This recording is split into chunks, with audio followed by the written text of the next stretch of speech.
கடந்த முறை அவர் டெல்லிக்கு போனபோது செய்தியாளர்கள் சந்திக்கல. இந்த முறை சந்திப்பதற்கான வாய்ப்பு இருக்கா? அதை பொறுத்தவரையும் அவரிடத்தில் கேட்க வேண்டிய கேள்வி. முதலமைச்சருக்கு செயல்பாடுகள் தான் முக்கியமாக நினைக்கிறார். அவரை பொறுத்தவரையிலும் நாம் சொன்னதை செய்கிறோமா, செய்து முடிக்கப்பட்டிருக்கிறதா, மக்கள் அதில் மகிழ்ச்சி அடைகிறார்களா என்பதைத்தான் பார்க்கிறார்களே தவிர பத்திரிகையாளரை சந்தித்து அவர் கேட்கின்ற கேள்விகளுக்கு பதில் சொல்வதை காட்டிலும் செயல் வடிவத்திலே அவருடைய திட்டங்கள் நிறைவேற்றப்பட்டு வருகிறது. கடந்த ஆட்சி காலத்தில் கருத்து சுதந்திரம் பற்றின ஒரு பெரிய கருத்துக்களை தாவேகா பதிவு பண்ணிட்டு இருந்தது.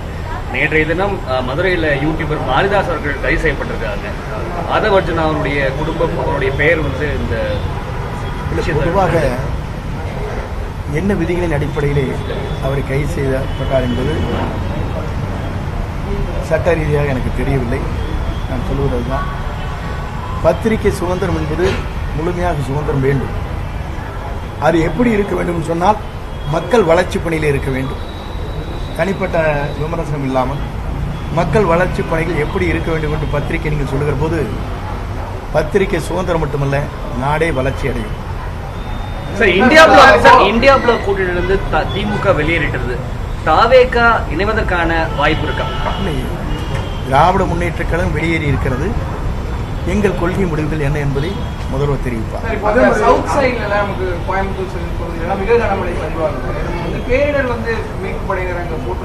தயார் பேரிடர் மீட்பு படைகளை பொறுத்தவரையிலும் கோவையும் தயாராக இருக்கிறார்கள்.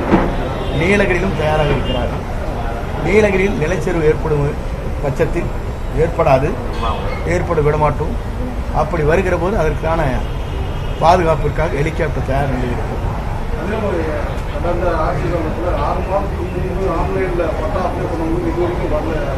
இனி அந்த நிலையை இருக்கக்கூடாது என்பதற்காக இந்த கூட்டம் விரைந்து செயல்படுத்த வேண்டும் என்கிற நோக்கம். ஏழை எளியர்களுக்கு இருக்கிற இந்த குறைபாடுகளை எளிமையான முறையில் அதை செயல்படுத்துவதற்கான இந்த கூட்டம். நீங்கள் பொறுத்திருந்து ஒரு 3 மாத காலங்கள் பொறுத்திருங்க.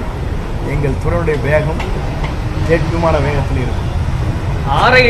ரெவன்யூ இன்ஸ்பெக்டர் நின்றுடுது சார். விஏஓக்கெல்லாம் பாஸ் ஆயிடுது சார்.